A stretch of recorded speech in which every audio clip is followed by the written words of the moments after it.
A intrat drăgășorul în tine la cu coarne? A intrat încornatul în tine?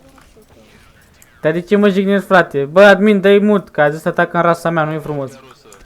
Nu e frumos, frate, să-mi zic așa. A fost treaba de junior, frate. Că-ți fac reclamații. Dar care e aia, mă? Frate, îți faci treaba de junior? Juniorule. Mi-a zis să mă dau în rasa mea, mi-a jignit. Îi dai pentru limbaj? Te rog. Ăsta, frate, m-a zis să tac în rasa mea, pe e frumos. M-a zis că m-a zis să tac. Zi, frate, e frumos. Păi tu nu-l auzi? E surd? Ești degeaba? Păi nu mă interesează că ai tu muzică.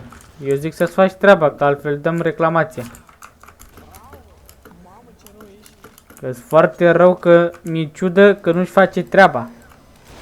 Și stă degeaba. Dar nu e vina mea, dacă ești staff pe un server, dă-ți muzica mai încet și ascultă playerii.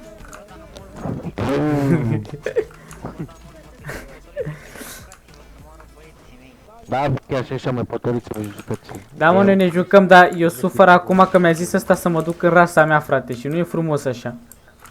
Unde am învățat să vorbească?